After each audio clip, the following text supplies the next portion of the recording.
Before we dive in, viewer discretion is advised. This content is for entertainment purposes. What happens when Hollywood's most composed producer, a woman known for quiet power and polite smiles, suddenly realizes her boundaries are being tested on live television, and the moment forces her to choose between staying gracious or finally standing her ground? The studio lights glow with that unmistakable daytime sheen, warm, bright, forgiving on the surface, merciless underneath. The familiar applause rises as Reese Witherspoon walks out onto the view stage, her smile practiced but genuine, the kind audiences have trusted for decades. She looks composed, confident, and calm in a way that suggests she knows exactly who she is. A producer, a mother, a storyteller who built her own table when Hollywood refused to set one for her. She greets the hosts one by one. Sunny's polite nod, Joy's quick joke, Sarah's friendly warmth, and then Whoopi Goldberg, smiling, relaxed, almost playful. The audience cheers, unaware that within minutes, the atmosphere in the room will shift in a way no one planned. At first, it feels like a celebration. Reese talks about her latest project, about telling women's stories that are often overlooked. Her voice is light, confident, even joyful. Whoopi listens, leaning back in her chair, hands folded, eyes attentive but sharp. She's been here longer than most. She's seen Hollywood chew people up. And today, whether intentionally or not, she's ready to challenge the narrative Reese represents. So Reese, Whoopi says casually, her tone smooth and controlled, you've really built an empire telling these stories. But some people say Hollywood's version of empowerment still only works for a certain kind of woman. Educated, privileged, protected. How do you respond to that? A murmur ripples through the audience. Reese doesn't flinch at first. She smiles, inhales, and begins with diplomacy. I understand that perspective, she says carefully. And I think it's important to keep expanding whose stories get told. But Whoopi gently interrupts. Not sharply, not rudely, just enough to steer the conversation. But don't you think, she adds, tilting her head, that calling it expansion still puts you in the position of deciding who gets space? The camera cuts to Reese's face. For a fraction of a second, the smile tightens, not disappears, but changes. There's a recalibration happening in her eyes. This isn't a hostile question, but it's not neutral either. It's laid. And Reese feels it. She nods once. I don't think anyone should be the sole gatekeeper, she replies. What I try to do is use the access I have to open doors. Whoopi raises an eyebrow slightly. But you had those doors open for you, she says. A lot of women never get close enough to knock. The audience lets out a low "oh." Joy shifts in her seat. Sunny glances sideways, sensing the tension. This isn't just conversation anymore. It's a quiet challenge, unfolding in real time. Reese remains calm, but internally, something stirs. She's answered versions of this question before, at panels, in interviews, behind closed doors, but rarely like this. Rarely with the implication that her success might invalidate her advocacy. She straightens in her chair. I don't deny my privilege, Reese says, her voice firmer now. But I don't believe acknowledging privilege means shrinking yourself or apologizing for success. Whoopi leans forward slightly. I'm not asking you to apologize, she responds. I'm asking if you understand why some people don't feel represented by that kind of success story. There it is. The pivot. The subtle pressure. Reese senses the narrowing lane she's being guided into, one where any misstep could paint her as defensive or dismissive. She pauses longer this time, choosing her words. I understand it, she says. And I also believe it's possible to listen without erasing your own voice. That lands heavier than expected. The room grows quieter. Whoopi's expression changes, just a little. The warmth cools into something more serious. But doesn't your voice already dominate the room? Whoopi asks. The question hangs in the air. The audience goes still. Somewhere backstage, a producer's stomach drops. This isn't the light afternoon chat they planned. This is territory that feels raw, personal, and unscripted. Reese blinks once. Twice. The polite version of her wants to soften the moment, laugh it off, turn the page.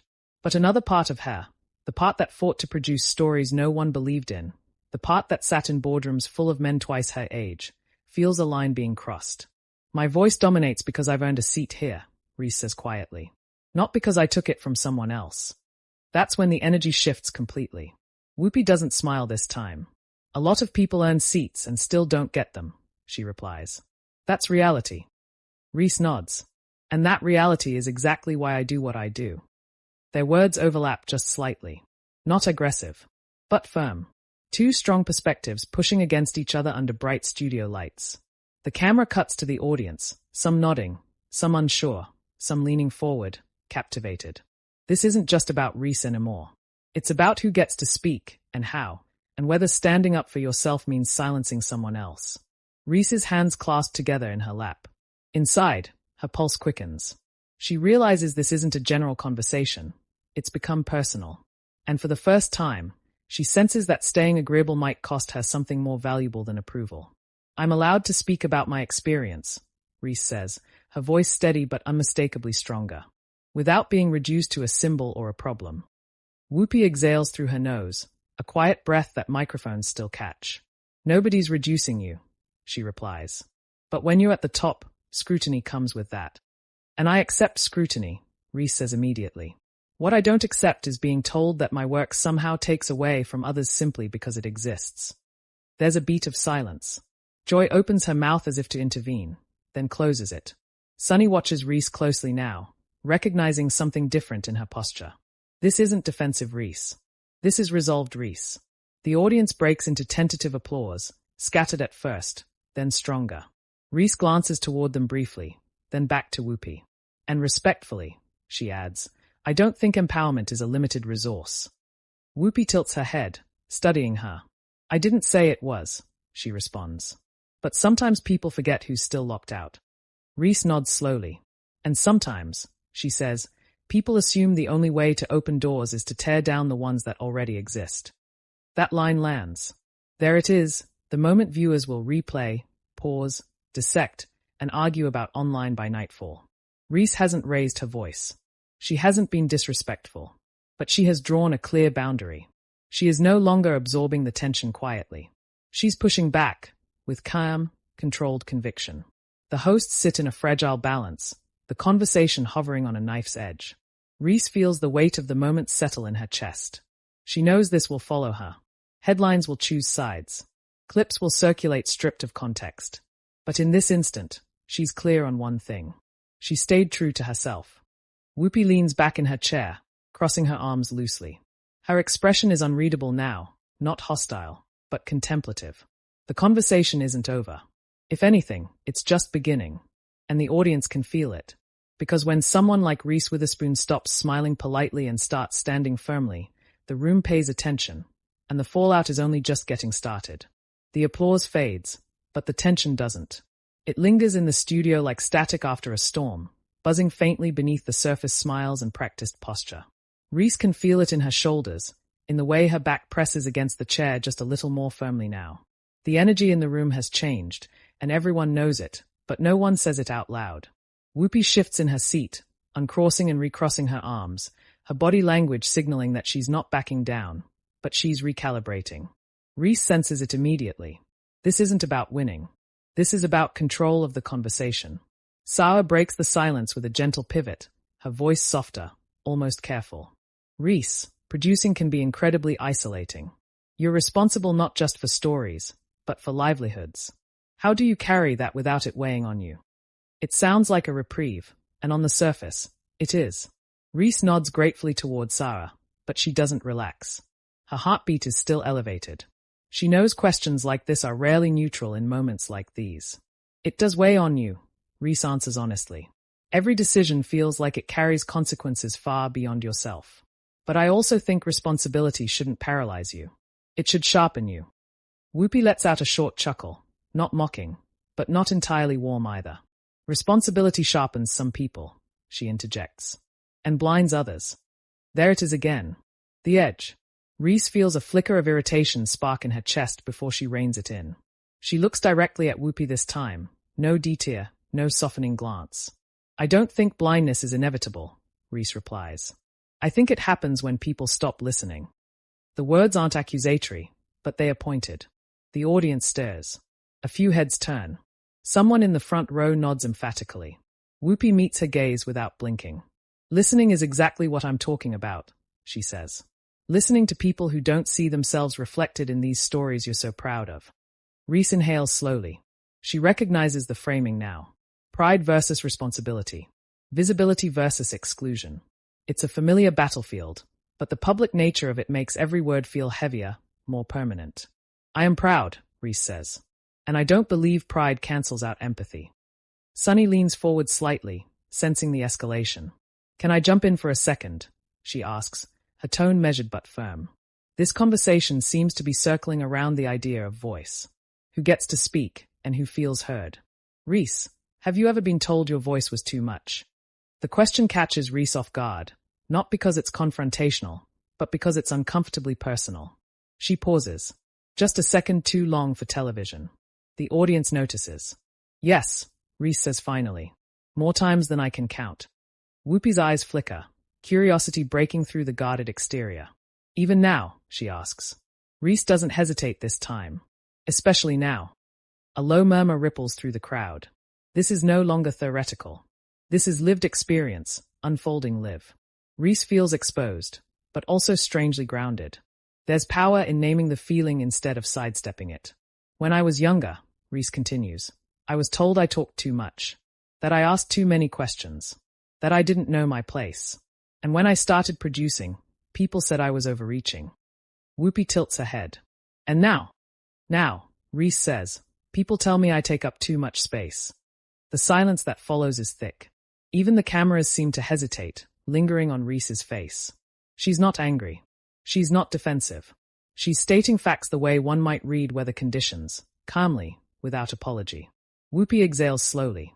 A lot of women hear those things, she says. Not just you. I know, Reese responds immediately. That's why I'm talking about it. For the first time since the tension began, the exchange feels less like opposition and more like collision. Two realities clashing not to dominate, but to be acknowledged. Still, the friction remains. Joy clears her throat, unable to stay silent any longer. Here's the thing, she says, waving a hand lightly. We're all women here who've been told to shut up at some point. The difference is what happens after. She gestures toward Reese. You got to push back. Others didn't. Reese turns toward Joy, nodding. That's true, she says. And that truth doesn't make my experience irrelevant. Whoopi's lips press together. No one said irrelevant, she counters.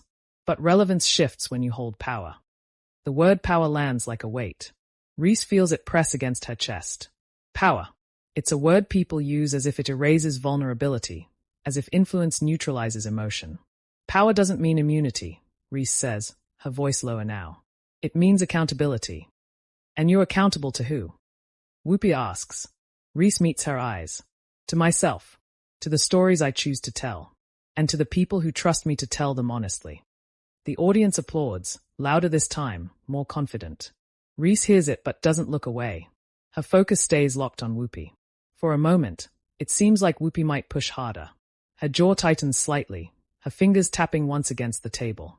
Then she leans back, sighing softly. You know, Whoopi says, her voice slowing. Sometimes standing up for yourself can look like standing over someone else. That sentence hangs there, heavy with implication. Reese feels a flash of heat rise in her chest. This one stings, not because it's cruel, but because it suggests intention where none exists. I would never want my success to overshadow someone else's struggle, Reese replies carefully. But I also won't shrink myself to make others comfortable. The audience reacts immediately, applause mixed with audible murmurs of agreement. Even a few gasps. Reese's heart pounds, but her voice remains steady. She can feel herself crossing a point of no return. Sunny nods thoughtfully. That's a hard balance, she says. Especially in public. And that's the problem, Reese adds. Women are expected to manage everyone else's comfort in every room we enter. Whoopi looks at her for a long moment, really looks at her. The tension hasn't vanished, but it has shifted. It's no longer adversarial, it's reflective, almost reluctant. You're not wrong, Whoopi says quietly. The admission surprises everyone. Reese blinks, just once. The audience goes still. But, Whoopi continues, there's still work to do. Reese nods. There always is. For the first time, their agreement feels real. Fragile, but real. The segment wraps soon after, guided gently back into safer territory. Projects, release dates, lighter anecdotes. Reese answers fluidly, smiling again, but something has fundamentally changed. The audience applauds as the cameras pan out, but the applause feels different now. Charged. loaded with opinions still forming. As the show cuts to commercial, Reese exhales deeply. Her hands tremble just slightly as she folds them together. She didn't come here to confront anyone. She came to talk about stories. And somehow, she became one. Off camera, the hosts exchange brief glances. No one says much. There's an unspoken acknowledgement that something unscripted just happened. Something that can't be neatly packaged or forgotten. Backstage, Reese stands, adjusting her jacket, her mind racing. She replays the conversation in fragments, words that landed, moments she could have softened, others she wouldn't take back even if she could. She knows what's coming next. Clips will surface within minutes. Tweets will be typed mid-commercial break. Headlines will carve the moment into something sharper, simpler, louder than it really was. But in the quiet hum backstage, Reese feels something unexpected beneath the adrenaline. Relief. Because for once, she didn't apologize for taking up space. And somewhere in that studio, beneath the bright lights and careful questions, a line had been drawn, not in anger, but in truth. And the world was already watching to see what would happen next. The red light above the camera goes dark, but the moment refuses to end. Reese feels it follow her off the stage, trailing behind her like an echo that won't fade. Backstage buzzes with movement, assistants walking quickly, producers murmuring into headsets, monitors replaying clips from moments ago. But everything sounds muted to her, as if she's underwater. Someone from the show thanks her, says something polite about a great conversation. Reese nods, smiles automatically. Her body does what it's trained to do, but her mind is elsewhere. Her heart is still pounding, not from fear, but from the strange aftershock of having said exactly what she meant, on live television, without cushioning it. She slips into the hallway outside the dressing rooms and finally exhales, a long breath she didn't realize she'd been holding. For years, she's mastered the art of being agreeable without being invisible. Today, that balance slipped. Or maybe, it finally aligned. Her phone vibrates in her hand before she even unlocks it. One notification becomes 5. 5 become dozens. She doesn't open them yet. Not immediately. She leans against the wall, pressing her palm flat against the cool surface, grounding herself. She replays the key moments in her head, Whoopi's questions. The way the room tightened. The beat of silence after she said she wouldn't shrink herself. She wonders, briefly, if she went too far. Then she remembers how it felt to swallow words in rooms where everyone else spoke freely. She remembers early meetings where executives talked over her, smiled politely, then dismissed her ideas until a man repeated them 5 minutes later. She remembers being told she was difficult for asking for equal pay, ambitious like it was a flaw. No, she doesn't regret it. Inside the studio, things are shifting too. Whoopi sits quietly now, listening to the producers discuss timing, transitions, how the segment is already gaining traction online. She doesn't say much, but her mind is active. She's done thousands of interviews, challenged countless guests. She knows when a conversation crosses into something deeper than debate. This one did. It wasn't Reese's words alone. It was the steadiness behind them. Sunny glances toward Whoopi, reading the room. People are going to have opinions, she says lightly, but there's weight behind it. Whoopi nods once. They always do. Joy, never one to sit with discomfort, shrugs. Well, she says, at least it wasn't boring. That earns a few quiet laughs, but even Joy knows this is bigger than daytime chatter. The kind of moment that gets dissected in think pieces and comment sections, where intention is debated more loudly than truth. Reese steps outside the building a short while later, sunglasses already on despite the overcast sky. The hum of New York traffic feels grounding. Real. Unfiltered. She slides into the back of the waiting car, finally allowing herself to check her phone. The screen lights up instantly. Clips. Mentions. Group texts exploding all at once. Proud of you. That took guts. Are you okay? Then others, less gentle. She sounded defensive. She doesn't get it. She thinks empowerment is about her. Reese scrolls slowly, deliberately. She doesn't flinch, but she feels the familiar tug, the urge to explain herself, to clarify, to soften her words so they don't feel sharp to people holding them at a distance. She stops scrolling. She's learned this lesson before. You can't clarify your way out of someone else's projection. The car pulls into traffic. Reese leans back, closing her eyes briefly. She thinks about the younger version of herself, the girl who learned early that being likable often mattered more than being honest. She wonders what that version would think if she could see this moment. probably scared, but also relieved. Across the city, and across the internet, the moment is already taking on a life of its own. Short clips circulate, trimmed down to sound bites. Reese's line about not shrinking herself becomes a rallying cry in some circles, a provocation in others. The context stretches and warps depending on who shares it. Some headlines frame it as a showdown. Others call it a respectful clash. A few, inevitably, reduce it to drama. But the underlying question won't go away. Can a woman in power stand up for herself without being accused of standing over others? Panels on cable news discuss it that evening, inviting commentators who speak confidently about Reese's intentions as if they know her personally. Social media fills with think threads and heated debates, many from people who didn't watch the full exchange. Meanwhile, Reese sits quietly in the car, staring out the window, the city blurring past. She doesn't feel victorious. She feels exposed, but honest. At the same time, Whoopi is navigating her own aftermath. She's seen the clips too. She's read some of the early reactions. Some praise her for asking the hard questions. Others accuse her of pressing too hard, of undermining another woman. She sighs, rubbing her temples lightly. This is the part she hates, the flattening of nuance, the insistence on sides. In her mind, she replays the moment Reese met her gaze and didn't look away. Not defiant, not dismissive, just firm. Whoopi knows strength when she sees it. She also knows how easily strength in women gets turned into threat. Later that evening, a producer asks her quietly, "Do you think it got too tense?" Whoopi considers the question carefully. "It got honest," she says finally. "People aren't used to that." Reese's team fields calls throughout the afternoon. Some congratulatory, some cautious. This could go either way, one publicist says gently.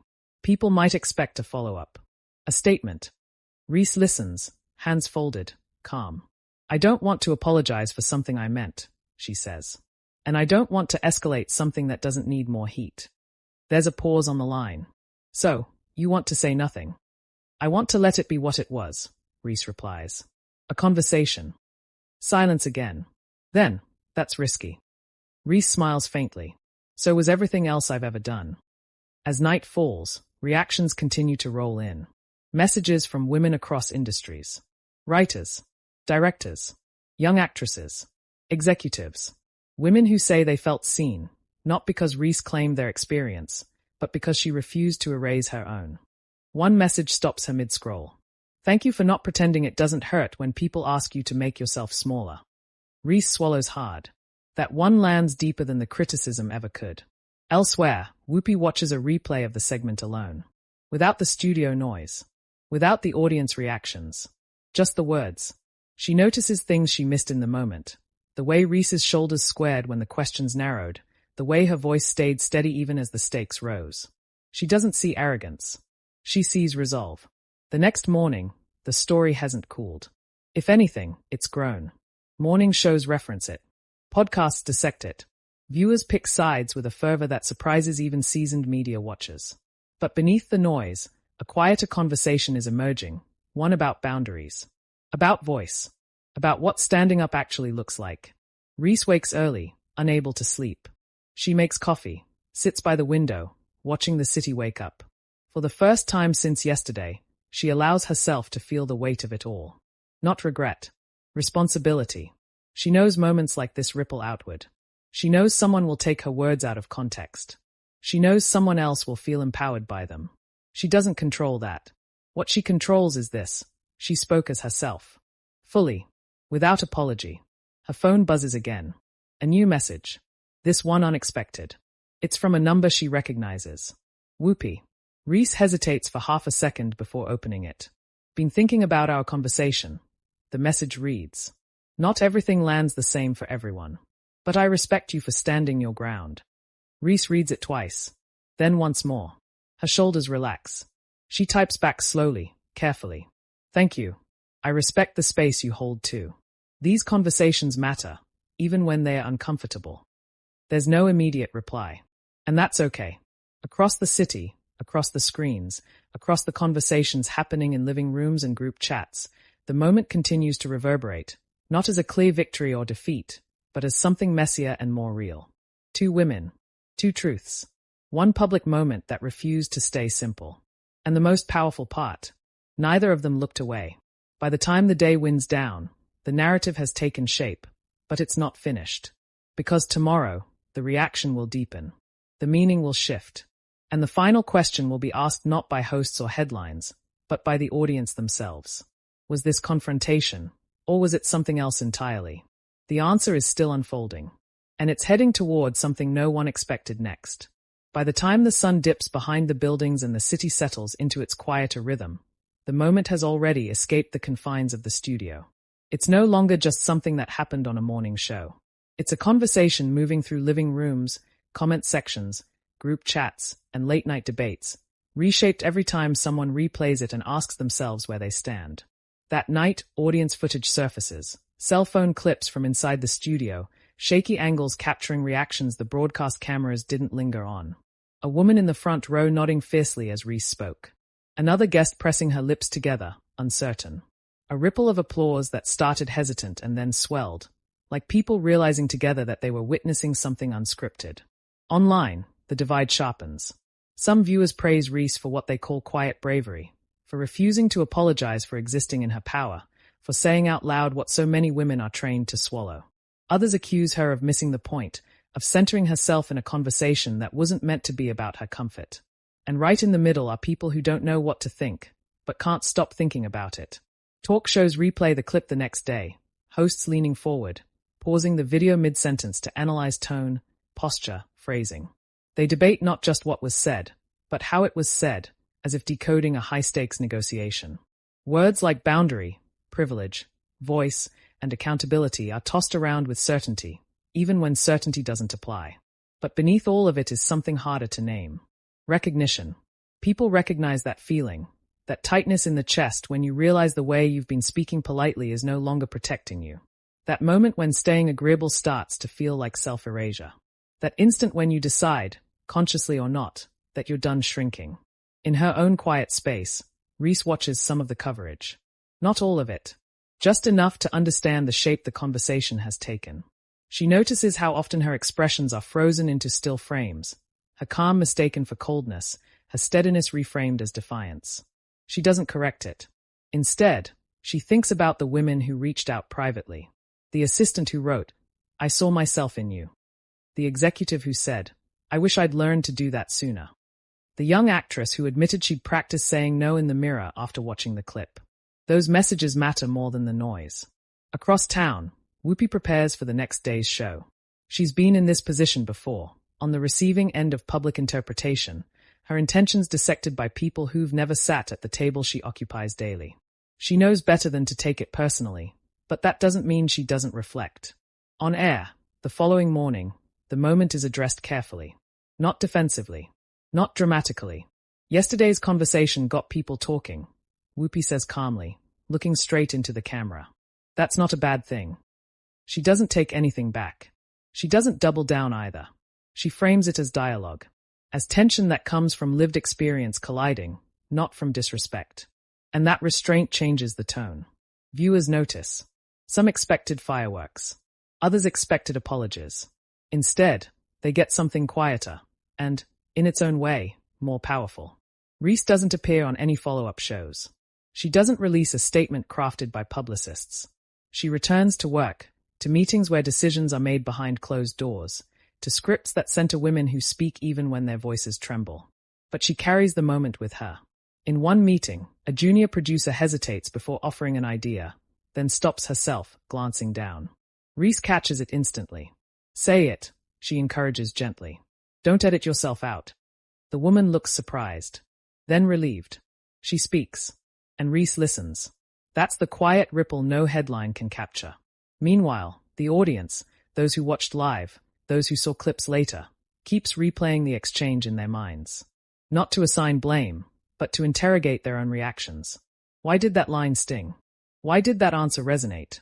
Why did it feel uncomfortable to watch a woman stand firm without raising her voice? Some realize they've been conditioned to expect women to soften every edge. Others recognize how often they've judged confidence differently depending on who displays it. The moment becomes less about Reese versus Whoopi and more about the space between them. The space where real conversations live, messy and unresolved. Comment sections fill with stories. "I didn't agree with everything she said, but I respected how she said it. That moment made me realize how often I apologize before I even speak. Watching that felt like watching two truths collide, not one person win. And that's why the clip doesn't fade like so many others. Because it refuses to be simplified. It wasn't a takedown. It wasn't a meltdown. It was a boundary drawn in real time, by someone who understood the cost of staying silent and chose differently. In the end, there is no dramatic reconciliation on camera. No viral hug. No performative closure. And somehow, that makes it more honest. Reese didn't walk away crowned a hero. Whoopi didn't walk away defeated. They walked away human, complex, layered, and unwilling to pretend the conversation was easy. And the audience is left with something far more valuable than spectacle. A mirror. So now, the question shifts to you. When you watched that moment, when Reese Witherspoon stopped smiling politely and stood her ground, how did it make you feel? Did it resonate with you? Or did it challenge you? Did you see confidence? Or did you see conflict? Tell us what you think in the comments. Your perspective matters here. And if you want more cinematic, emotionally charged stories that pull you inside the moment, not just what happened, but why it mattered, make sure you subscribe to Talk Narrative. Because sometimes, the most powerful drama isn't about who wins. It's about who finally decides they won't shrink anymore.